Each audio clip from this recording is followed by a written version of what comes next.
Bonjour, ici Magali Pigeon de Zik Arrivé Tech. Bienvenue à votre Get Up Bell quotidien. Aujourd'hui, ce que nous voyons, ce sont les raisons pour lesquelles à Zik Arrivé Tech, on est convaincu, persuadé que vous devriez tous lancer une start-up tant que vous êtes étudiant.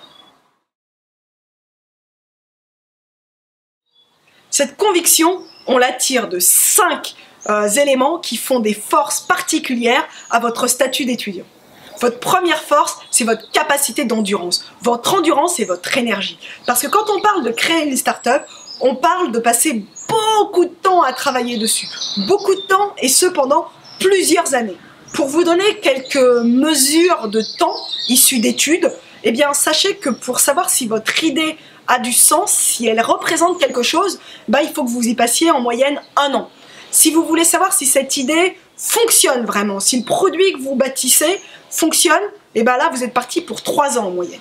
Si vous voulez savoir si à partir de ce produit, à partir de cette idée, vous arrivez à gagner correctement votre vie, vous êtes parti pour 5 ans. Et si vous voulez faire quelque chose qui compte, là c'est en moyenne minimum 10 ans.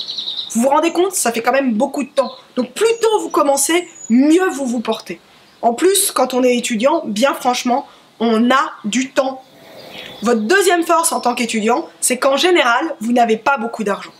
Alors, ok, il y a peut-être certains d'entre vous dont les parents, dont la famille donnent pas mal d'argent et donc vous avez une vie globalement confortable, mais de toute façon, c'est pas votre argent personnel. Donc globalement, vous êtes quand même pauvre. Intrinsèquement, vous êtes pauvre.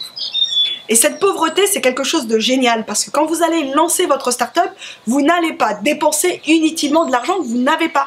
Vous allez donc rester focus sur l'essentiel. Et l'essentiel, c'est de bâtir le prototype qui va permettre ensuite à des investisseurs de vous accompagner, de vous donner de l'argent pour que vous alliez encore plus vite. Bref, en gros, le fait d'être pauvre, ça va vous permettre d'avoir un cash out qui reste très raisonnable et très faible. La troisième force, c'est que pour l'instant, en général, quand vous êtes étudiant, vous n'avez pas tant d'attaches que ça. Ça veut donc dire que vous êtes plutôt mobile, vous n'avez pas encore de relations très sérieuses, d'enfants, de famille à charge, etc. Donc ça vous permet de bouger. Et finalement, peut-être que dans l'histoire de votre start-up, pour pouvoir la faire accélérer, vous aurez des choix de mobilité à faire. Et ça, c'est plutôt top. Votre quatrième force, c'est l'ignorance. L'ignorance par rapport à ce qu'est réellement le fait de bâtir une start-up. Et c'est tant mieux, parce que finalement, c'est plus dur que ce que vous pourriez imaginer. Mais c'est aussi plus dur que ce que Mark Zuckerberg avait imaginé. C'est aussi plus dur que ce que les fondateurs de Google avaient imaginé. Et heureusement qu'ils y sont allés. Tout commence par un premier petit pas. Et ce petit pas-là, c'est à vous de le faire. Et encore une fois, vous n'avez rien à perdre, vous avez tout à gagner. Votre cinquième avantage, c'est d'être étudiant, en fait, et d'être du même coup entouré par plein d'autres étudiants, par des personnes qui ont un cerveau qui fonctionne bien et du temps. Bref, autant de potentiels cofondateurs. Donc c'est le moment pour vous de lancer des projets avec les uns et les autres, de comparer comment ça marche avec les uns et les autres, et finalement de choisir un cofondateur.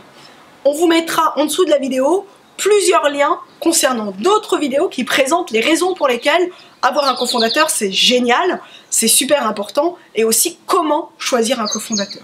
Bref, faut que vous le gardiez en tête, si vous voulez construire quelque chose qui compte, avoir un cofondateur s'avère être indispensable. C'est un des obstacles les plus difficiles auxquels se heurtent les gens qui veulent lancer leur start-up quand ils ont 30, 35 ans, etc. Donc, profitez de ce moment privilégié pour choisir votre cofondateur.